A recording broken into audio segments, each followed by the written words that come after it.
ఓం నమః శివాయ. ఓం నమః శివాయ. ఒక ఊర్లో ఒక శివభక్తుడు ఉండేవాడు. ఒకరోజు ఊరు మొత్తం మునిగిపోయింది. అక్కడ ఉన్న ప్రజలు ప్రాణభయంతో పరుగులు పెట్టారు. కానీ శివభక్తుడు మాత్రం తనని ఆ దేవుడే కాపాడతాడని ఎవరు సహాయం చేయటానికి వచ్చినా తిరస్కరించారు.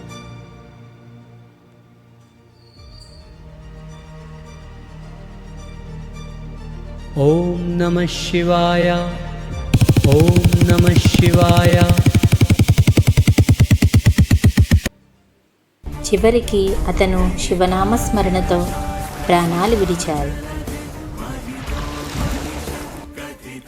తాను దేవుడితో ఇలా అన్నారు, అయ్యా, నేను ఎంతగానో నిన్ను భక్తితో పూజించాను కదా, కానీ మీరు మాత్రం నన్ను కాపాడలేకపోయారు.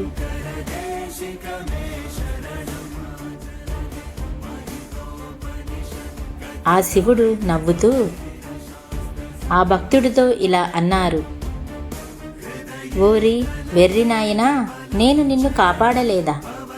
నీకోసం మొదట ఒక ఓడను పంపితిని, దాన్ని తిరస్కరించావు. తర్వాత కొంతమందిని పంపితిని, దాన్ని తిరస్కరించావు.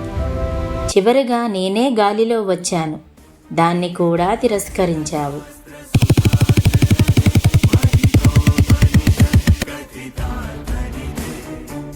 నాయనా, ప్రతి రూపంలో వచ్చింది నేనే. అది గమనించని నీవు ఇలా నిందలు వేస్తే ఎలా నాయనా?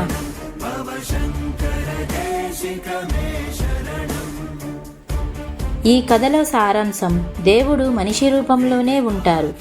మనకి సహాయం చేయటానికి వచ్చిన ప్రతి మనిషిలో దేవుడు ఉంటారు.